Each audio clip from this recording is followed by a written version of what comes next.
सिर्फ सिनेमा देखने से नहीं होता ये मैं कह सकता हूँ, लेकिन हाँ सिनेमा देखने से हो भी सकता है। जैसे कि अब ये बैंडिट क्वीन जैसे फिल्म है, ये मुझे याद है कि अब कुछ लोगों को ये सुन के बड़ा मतलब अचंभा होगा।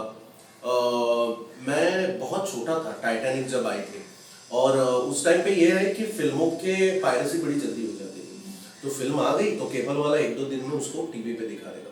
और मुझे अभी तक याद है, it's a very vivid memory कि टाइटैनिक में एक सीन है कि जहाँ पे केट केट विंसलेट पूरी तरीके से अपने कपड़े उतार देती है और लियोनार्डो डिकैप्रियो उसका पेंटिंग बना स्केच बनाता है। अब उस टाइम पे तो बड़ा बवाल हुआ था कि लोग एक तरीके से ही, खैर जेम्स कैमरून उससे कुछ और ही दिखाना चाहता है। वो दिखाना चाहता है कि can we really look at the body at its bare, और वो बिल्कुल मतलब उसके कई उसके जो अगर उसमें जाए तो हम उसके 100 मीनिंग्स निकाल सकते हैं। ये मैं ये जरूर कहूंगा कि the the idea of the scene was not only commodification of women's body और न्यूडिटी, मतलब कोई इंसान बिना कपड़ों के आया मतलब भाई बवाल हो गया, सब कुछ खत्म हो गया संस्कृति। ऐसा कुछ है नहीं उसमें, लेकिन हम ऐसा मानते हैं कि ऐसा हो जाए। तो अब मेरे साथ ये हुआ कि मैं और मेरे पिताजी दोनों मिलके ये फिल्म देख रहे हैं और वो सीन आ गया, और उसमें एडिट वेडिट कुछ नहीं था, वो केबल वाला चला रहा था, उसमें कुछ एडल्ट सर्टिफिकेशन भी नहीं था।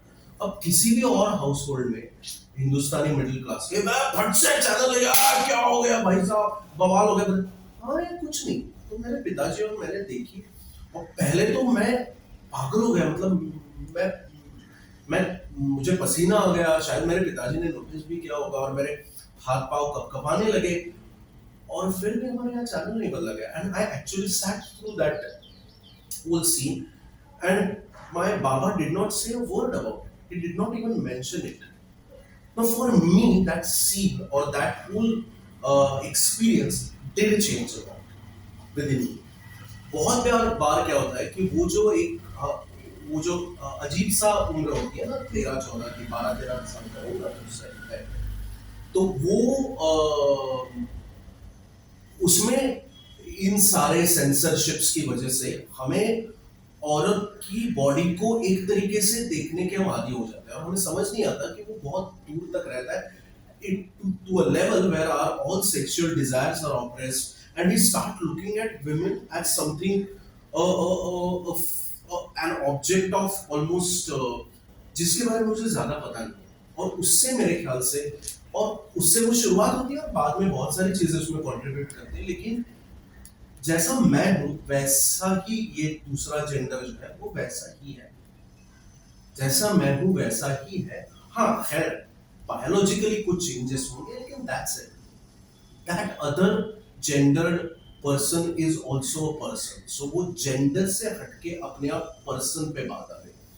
तो और इससे मैं डेफिनेटली बेहतर इंसान हूँ, मैं ये नहीं कहूंगा कि मैं परफेक्ट इंसान हूँ, लेकिन मैं जब आसपास देखता हूँ तो मस्कुलिनिटी की, मर्द होने की कुछ एक हमारे यहाँ व्याख्या है, और वो तोड़ के आप अलग तरीके, और बहुत बार मर्दों को पता नहीं चलता साला ये जो सारा पैट्रियार्की है, ये जो सारा सेक्सुअल ऑपरेशन है, ये मेरे ऊपर भी बहुत हावी हो रहा है, उसी से सारे सेक्सुअल वायलेंस और जो ईव टीजिंग के मसले हैं, ये सारे ये वही से शुरू होते हैं।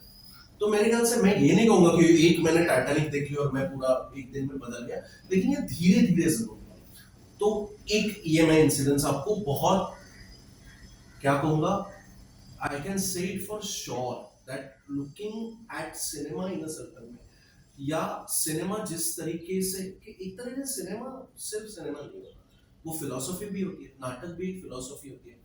और आप एज अ पेरेंट किस तरीके के नाटक और किस तरीके का सिनेमा और किस तरीके से अपने बच्चों को दिखाते हो, उसका बहुत गहरा असर आपके बच्चों पे हो सकता है। एंड नाउ आई फील कि पीपल जो ऑर्थोडॉक्स घरों में पढ़े हैं, पले पढ़े हैं, उन उनको जितना मुश्किल होता है एक अच्छा इंसान बनने में, अगर आप एक तरीके से लिबरल और एक तरीके से प्रोग्रेसिव या इस तरीके के प्रोग्रेसिव घर में पले बड़े हो, तो डेफिनेटली आप इंसान के तौर पे अच्छे होते हो। और जब आप इंसान के तौर पे अच्छे होते हो तो आप एक बेहतर सोशल पर्सनालिटी होते हो।